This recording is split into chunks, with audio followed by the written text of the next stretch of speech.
Ladies and gentlemen, friends and family, much love, much hugs, and much shalom to all of you guys out there.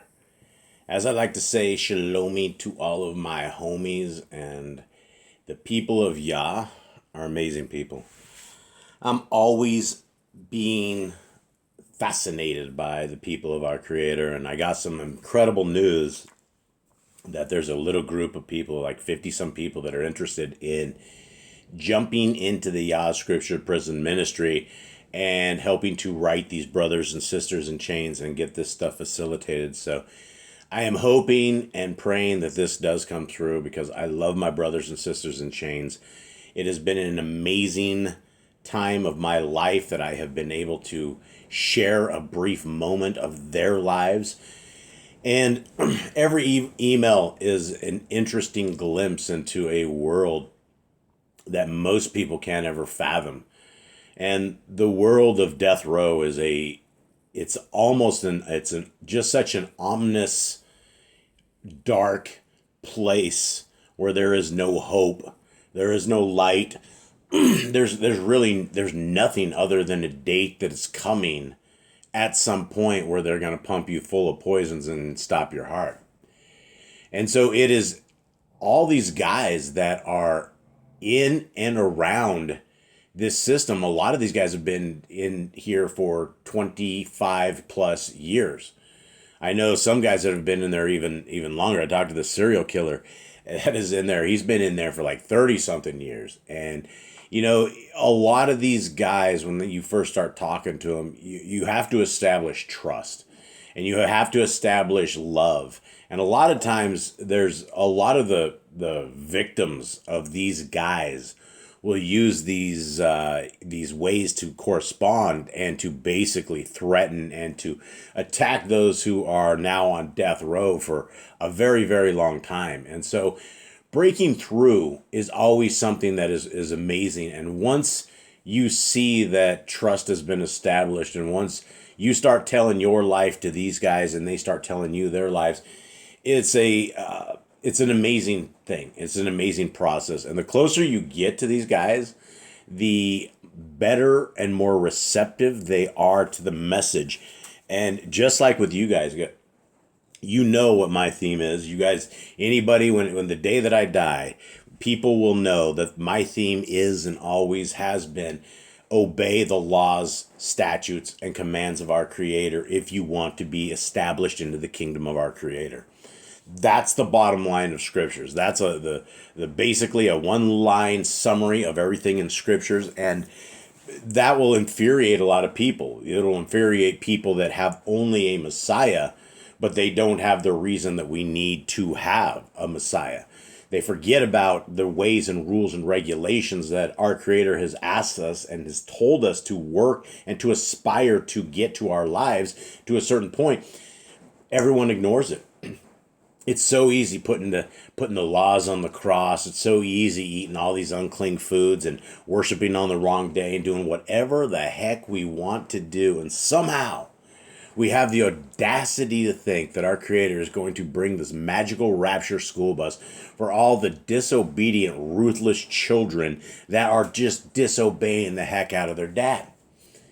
It's funny. It's just amazing. But you know what? I was in that trap as well. I was in that religious system, the satanic religious system that has all of these, every single religion wrapped into them. Guys, when you are Torah keeping, when you observe the Torah, which is Genesis, Exodus, Leviticus, Numbers, and Deuteronomy, and you truly are observing it, then your day begins with the Torah. It begins at least a thought of it, a prayer, a thanks to our Creator for giving us a way forward. And our entire day is wrapped around the lenses of it. Because as we go and we operate into this woolly, wild world that is full of demons and demonic stuff all over the place, we have a set of rules and regulations that our Creator has said abide by, and it will keep you protected. Now, at the expense of their own bodies, the people that say all food has been made clean and then they go eat all this unclean, nasty stuff, people don't understand that the Torah is meant to save us. physically and spiritually. It's meant to get us in alignment with our Creator so that we could possibly be citizens of this kingdom to come. If you're unwilling to walk the Torah and to keep the appointed times of our Creator and to be a member of His community right now, then more than likely you're not going to get the opportunity when it really, really matters the most. And when you get into alignment with our Creator's word and with his ways forward, everything in your life will become better. It doesn't become easier, but it becomes better. Because as you walk towards your very last breath that every single one of us are going to take at some point in our life, then we know that there's a place of hope. We're not living in death row as we were in Christianity. All of these religions have us living in more death row than my brothers and sisters living in true death row here with zero hope. And that's what I'm always telling these guys. I know they're going to kill you, bro. I know these guys are going to come in here one day and end your life. And that is what their justice system is. But you know what? It's the same for them that it is the same for you. When we take that last breath, if we are citizens of the kingdom, if we are obeying the laws, statutes, and commandments, if we are those people, the covenant people, the people of Hebrews 8, the people that are look to their neighbor and they all cheer on the Torah. We all know the Torah and we don't have to be explaining the Torah because it is like everybody knows the Torah. That's what the kingdom world is going to be like. That's what the future prophecy of Hebrews 8 is a world where we're hanging out with everybody who loves the laws. We love the ways of our Creator because we know they're good. You can't find a single command and convince me ever that there's something wrong with keeping it. Shall we drink blood? Probably not. Not such a good idea, right? Because life is in the blood. We know the Satanists really drink the blood and they all get all high. They torture the kids and cut them up and they suck their blood. And they have their adrenochrome and they have, literal adrenochrome farms. They harvest the kids as this and that. And it's just such a filthy thing. So we have a commandment not to drink the blood. Well, that one must be good, right? Well, yeah, the Satanists do it. Okay, what about looking at your family members naked, right? What about looking at your daughter and son naked, right? A lot of people argue for that. We're in a world of pedophilia where everybody is, it has gone so sideways with all of our society, with everything that we have that used to be held and true. And you know what? These people that want to ditch these commands, what about keeping the Passover? Should we not keep the Passover time? Should we not keep the appointed times that the Son of the Most High kept? That the Son of the Most High became a sacrifice for? Should we not observe that? Is that command like, meh, yeah, we'll keep Christmas, we'll keep Easter? Sounds like a terrible idea, right? It sounds like you're tempting Yahuwah, which is yet another command. But nobody knows this because they don't know the commands of our Creator. Yes, we have a command. Do not tempt our Elohim. Don't make him angry. Bad idea. Don't sneak out of the car when he says stay inside, right? That's the thing. And that's where, what do your parents say when you steal the car and you take off and you get back at 4 a.m. and dad's sitting there waiting in the chair? Is it a big hug and congratulations and you know what? Have a good breakfast. You did a great job. Or is it more than likely a beating, right? A beating and something else, right? You deserve a beating for defiling your parents, for being disrespectful. You're breaking all sorts of commandments. And when you disobey your dad and mom, you're disobeying them and disrespecting them and doing all sorts of evil Torah breaking. But imagine when we are taking the laws of our Creator and going, meh, I don't think so. Not today. Have a ham sandwich, have all this, whatever you want, right? And that's the Christian way, right? Whatever you want, it's your way, you name it. So guys, we want to be those citizens of the kingdom. We want to be those who are found qualified. And so let us be qualified. How do we get qualified? Well, let's read our scriptures. Let's start on page 1 and let's read slowly. Let's all read our scriptures by ourselves. Forget the people on YouTube like myself. Ditch me, hit that off button, take it out, and just read your scriptures. If all you need in this world are your scriptures, and again, I wrote this brother and sister in chains, or actually this brother in chains wrote me, and I wrote him back, and he was wanting study guides, and everybody writes me for study guides, and then they're like, well, what about this guy or this guy, this guy? I'm like, look, who gives a rip about this guy and this guy and this guy? Who cares what some man has to say and his interpretation of any of this stuff when we have the scriptures right in front of us? We are competent, articulated, our brains function in such a way that we can pick up what we're seeing on the page and is being put down. That's the human body, and we have it right in front of us. So read the scriptures, forget man, and see what the scriptures say to you guys. Now, before your eyes is Yah Scriptures, and this is the back of Yah Scriptures, and this is the name of our Messiah, and this is who we're going into the reading right now. The last book of Yah Scriptures, the book of Khalidi, the book of Nazarene, and I had a brother in chains, and he was just saying how there was if Jesus was real, then there would be a lot more stories. And, there's a couple things to understand here is you have to get a story down. Number one is you have to have somebody that was articulated enough to write the story down as they were walking with our Creator. And imagine this, right? We're all in the land of you can hit the record button and get through this. These guys couldn't hit the record button, right? It's the people that were able to write this down and remember it and probably have the Ruach HaKodesh that put this stuff together. But our Messiah was around a lot of people. He was thronged by the people all over. He was like one of the greatest celebrity. He was the greatest celebrity that ever walked these lands by far. The truest, the real Hollywood. And I'm not talking like the satanic tree wood of these demons. I'm talking about the celebrity status of the Shaimaim, the greatest of all who have done it and who came and did it, who walked the Torah perfectly, who says we should walk the Torah perfectly, who says he will send us to hell if we don't walk the Torah. But he didn't say if we don't walk it perfectly. He says those who are in iniquity, or those who are Torah-less, which is like all the religions of the world. They're all Torah-less. Nobody has value on the laws, statutes, and commandments of our Creator. So there you go. So guys, right below you in the description, if you want one of these big blue books, it's 3,153 pages, and it is a beautiful, beautiful book, and it has enabled us to reach into the depths of depravity and talk to these guys in chains.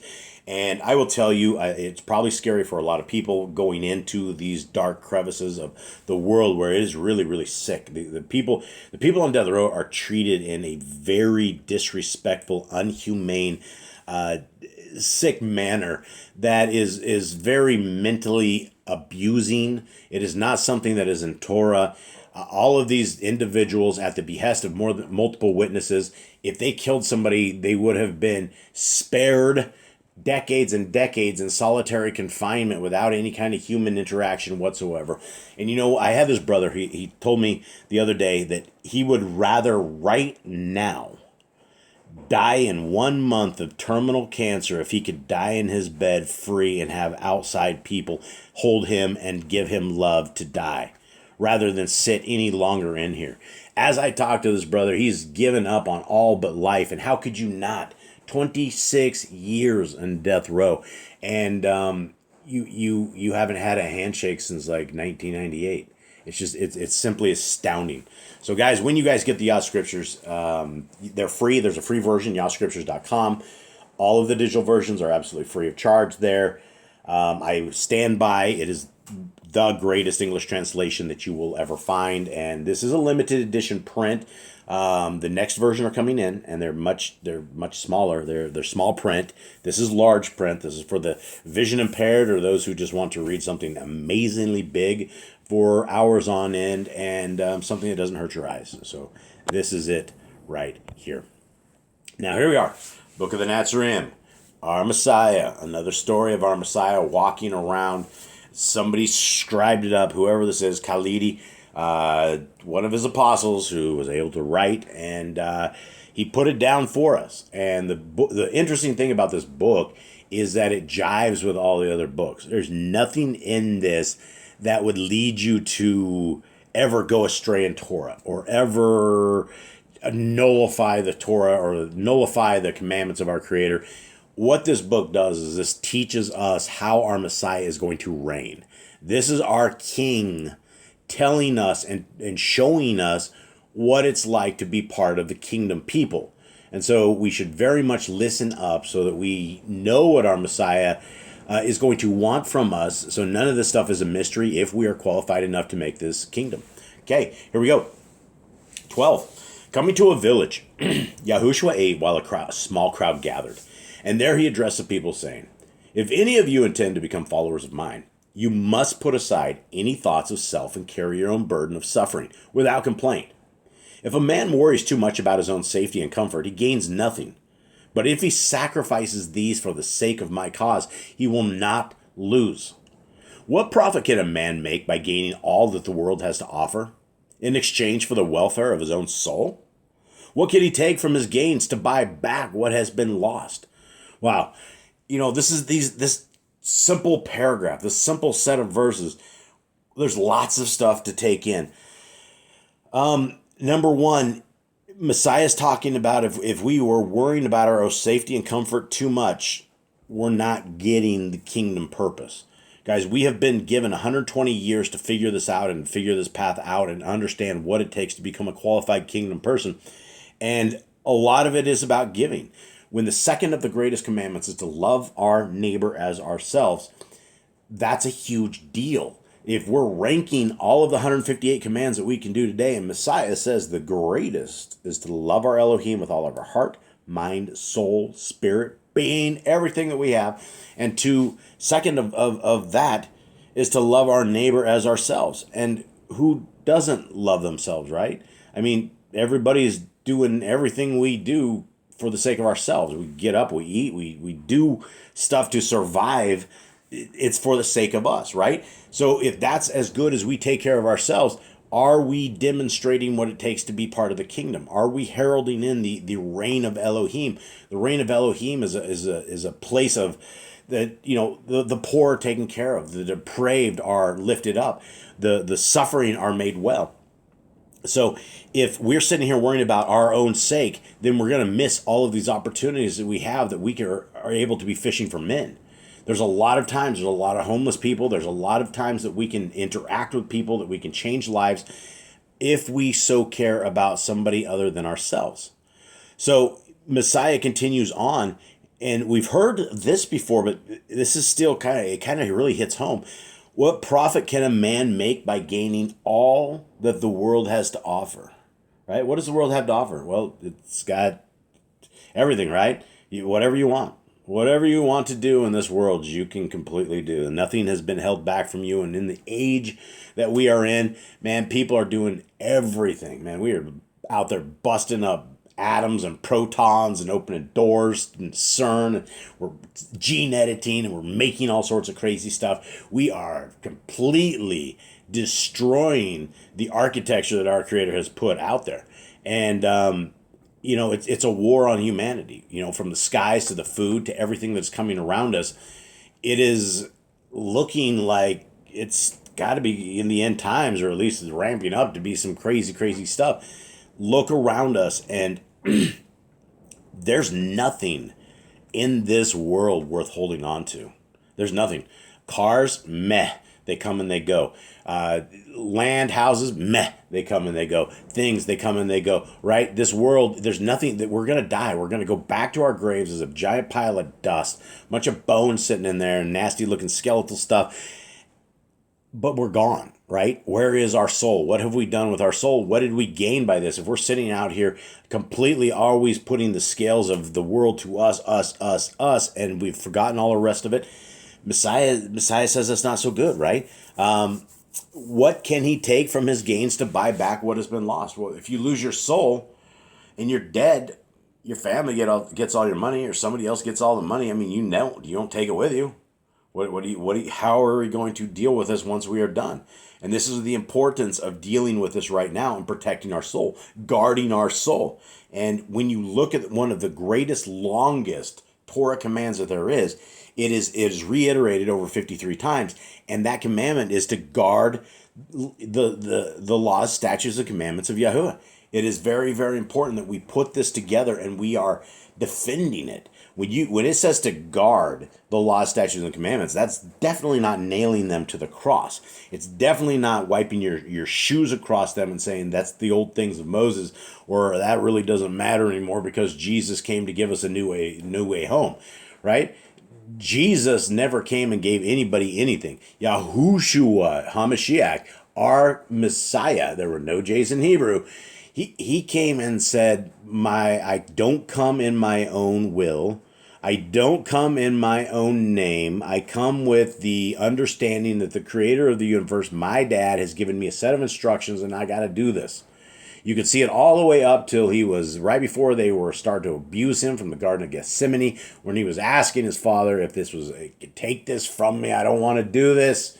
And it wasn't done. And it's one of these things that we have our Messiah that gave us this example that we need to walk this Torah. We need to get our life into alignment with this, and we need to protect our soul and guard our soul at all times. Messiah continues on in 13, says, therefore, take care, for I give fair warning. If anyone in this adulterous and depraved generation choose to ignore my teachings, that person may find himself ignored when seeking entry into the state of glory. I can also tell you that there are some here who realize the nature of the Shamayim before undergoing the experience of death. It's very, very important, right? It tells us a lot of things, right? Messiah is talking about that generation being depraved. Holy moly. What would he say about today's generation? What would he say about all of the trainees, the transvesties, and all of these people out there, and all of this wickedness and all of this just abominable madness that has overtaken the world, right? What kind of a world now? If it was depraved then, it's got to be like super depraved at this point. Now, Messiah says the same thing that he's going to tell you, right? Guys, he gave fair warning. If anyone in this super adulterous and super depraved generation choose to ignore Messiah's teachings, we may find ourselves ignored when seeking entry into the state of glory. This is the moment, and this is the time. This is when the rubber meets the road, as they say, right? We're standing at the doorsteps, and we have our Messiah. We have, entry or not. And the not is a scary place to go. And it's a place of evil. It's a place of darkness. It's a place of everybody else who has rejected the ways of our Creator and don't care about them. So why would they be cared about for all eternity? Continuing on. Well, and there's also some of us, right, that I can also tell you that some here who will realize the nature of the Shamayim before undergoing the experience of death. The nature of the Shamayim, guys, is the rule of Elohim. And the rule of Elohim will be governed by the laws, statutes, and commandments of our Creator, the ways that He wants us to operate. And there's not going to be people that don't take part in Passover. There's not going to be people that don't take part in Sukkot. It's going to be a glorious time. It's going to be a great extravaganza in the kingdom to come. And so it's been for all times. The laws of our Creator were created before we were created, guys. They're not new to anyone but us, because there's been people that keep Shabbats. There's people that keep all of these appointed times. Continuing on. I don't want to get too winded here. I think it's getting that far, guys. Do we want to go too much more? I don't know. Okay, I think before we dig into that, I think we're good, guys. I think we're going to roll this one right here. Because I think it's enough, right? Messiah very clearly says that he gives us fair warning. And what is the fair warning of? That don't be blinded by worldliness, right? That you cannot believe the Ruach can rise above the claims of flesh. And this is from the last one. This is this final thing from actually his last time, but I think we should address this. Do not view these things as men do, but see them through the eyes of Yahuwah.